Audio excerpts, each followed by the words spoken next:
No part of the plan.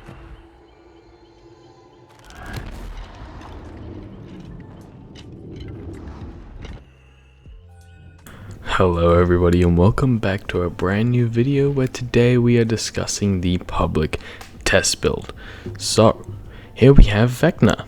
Now in my opinion, he's a fucking awesome character. From what I've heard, he's pretty weak, but he's also really cool. And that's, I'm completely fine with weak ass killers as long as they're fun as fuck to play.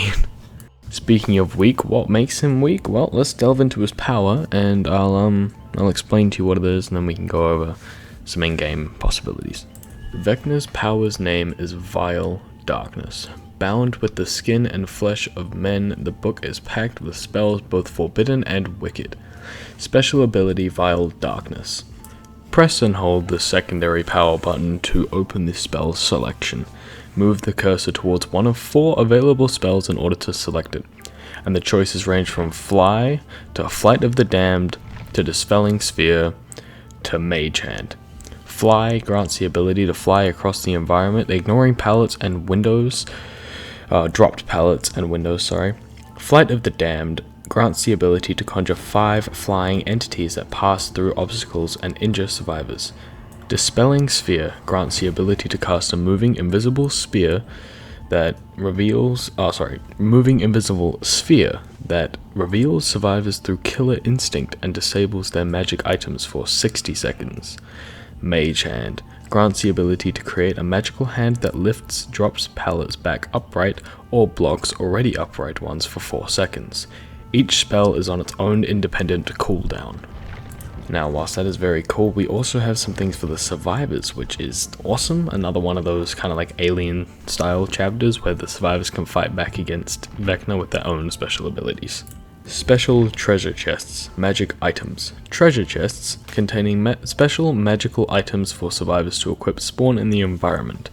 These include boots or gauntlets of the Sky Guard, which reveals the aura of Vecna during fly. This effect lingers for a few seconds. The Night Watch reveals the auras of the flying entities during Flight of the Damned. The Archivist turns the Dispelling Sphere visible. The Interloper reveals the auras of pallets affected by Mage Hand and grants a 7% haste status effect for 3 seconds when Vecna uses these abilities. Beware of Mimics though. A D1. Oh my god, what the fuck? They may bite. Survivors can have both a boot and gauntlet equipped at the same time. Unlucky survivors may only find a regular depleted or half depleted item. So, let me explain how this works a little more in depth. So basically you can have multiple of these equipped. So for example, if you have the Sky Guard, which reveals the aura of Vecna during his fly ability, and you have the boots of the Sky Guard, and you have the gauntlets of the Night Watch, which reveals the auras of the flying entities during Flight of the Damned, meaning you can see Vecna when he's flying and when he launches his flying entities as well. And whenever you open a chest, a dice will appear and you can roll from a D1 to a D20. If you happen to roll a D1, you have a chance of I think it's D1 through 5. You have a chance of getting a half depleted item. But there's also a chance of a Mimic. A Mimic is a trap chest with literal teeth in it and will just eat you, kind of like Trapper's Traps, will injure you if you fuck up the skill checks. It is really fun and quite hilarious. Special items, Hand and Eye of Vecna. Rarely, treasure chests contain either the hand or eye of Vecna.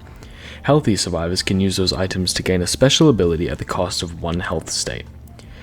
Triggering killer instinct after use. Hand of Vecna. Rushing into a locker whilst with this magical item equipped teleports the survivor to a different locker that is at least 10 meters away. This triggers a loud noise notification on the locker and killer instinct on that survivor for 5 seconds. Eye of Vecna. Rushing out of a locker has the following effects for 12 seconds. Suppresses their aura, scratch marks, blood pools, and grunts of pain. Grants them complete invisibility. Grants 25% haste. Triggers killer instinct for 3 seconds after becoming visible again. Now, in my opinion, this is one of the coolest special effects for Survivor. You literally get to be invisible. It's awesome. Special interaction. Recover artifact, or as I call it, Secret Mori. Yeah, Vecna's got a Mori. Besides his main one. Survivors attuned to the eye or hand of Vecna with an accumulated 2 hook stages, or if they're the last survivor left alive, are vulnerable to Vecna, recovering his artifact from them. Press down the attack button while standing over the down survivor to execute them. So he has like a second Mori, such as Pyramid Head, or, fuck, who else has one? Onryo, sorry.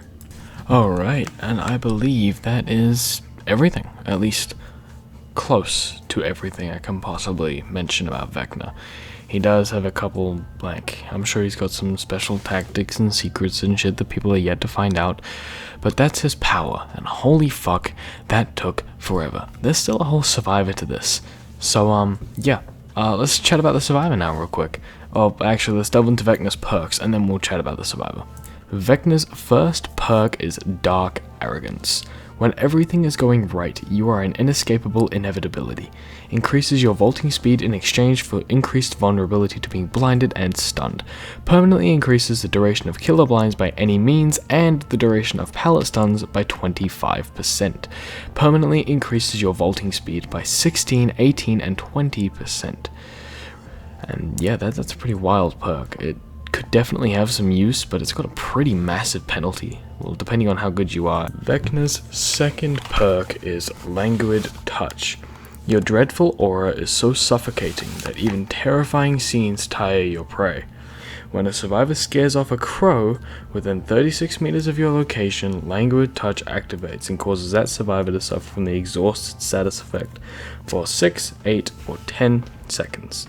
Languid Touch has a cooldown of 20 seconds. Weave Attunement is Vecna's final perk. You are so attuned to magical energies that you can sense even minor ripples around enchantments. Whenever an item is depleted for the first time, it is automatically dropped. The auras of the dropped survivor item are revealed to you, as well as the auras of any survivors within 8 meters of them. Causes a survivor picking up an item to suffer from the Oblivious status effect for 20, 25, and 30 seconds. That would pair very well with Franklin's demise. So the new survivor's name, and please forgive me, there's 2 of them and I'm gonna butcher fucking both of them. Astri Yazar, and I think it's Bjormar Urez, or the Troop, or Traup, the Traup, okay. I'm sorry if I fucked that up. I did. Oopsies, one of them is male, the other one is female. Either way, they're cool, they're an elf, so they're not actually human, and it's very cool. Our first ever non-human survivor, might I add. And yeah, let's get into their perks real quick. Bardic Inspiration is their first perk. When it's time to give your audience a show, will you bring the house down or will you choke? Press the active ability button while standing and motionless to enter the performance. An interaction that lasts up to 15 seconds and empowers other survivors within 16 meters of your location. The empowering effect depends on the result of you rolling a d20 and lasts for 60 seconds after completing the performance. D1, you scream, but without notifying the killer. D2 to 10, skill checks grant 1% progression. D11 to 19, skill checks grant 2% progression. D20, skill checks grant 3% progression. Bardic Inspiration has a cooldown of 90, 75, and 60 seconds after completing the performance or cancelling it.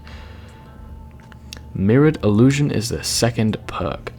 A familiar spell made unfamiliar in this corrupted landscape. After repairing generators to a total of 50%, Mirrored Illusion activates. Press the active ability button when next to either a chest, exit gate, or generator or totem to spawn a static illusion that lasts for 100, 110, 120 seconds. Mirrored Illusion deactivates after triggering this successfully. So basically what that is a fake survivor, which is pretty awesome. Last perk is Still Sight. A clear mind and calm temperament will always find the means of their escape. After standing still for 6, 5, 4 seconds, Still Sight activates.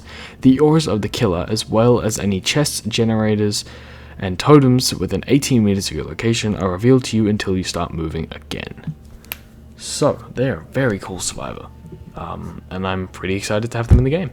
Alright, well, that's gonna do it for today. I appreciate you all very much for watching, and thank you to my wonderful fiance for helping me record all of those clips. And I know it took forever, and you know, I took time out of your day, so thank you very, very much.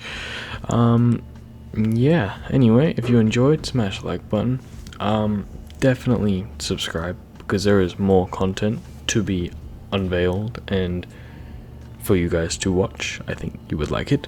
And yeah, if you have any suggestions, let me know in the comments and shit like that. And yeah, the next video I'll probably be talking about how Dead by Daylight straight up teased a Castlevania chapter like in August, which is pretty cool. But yeah, that's all for today. Thank you very much. Hope you guys have a great day or night depending on where you live, and I'll see you in the next video.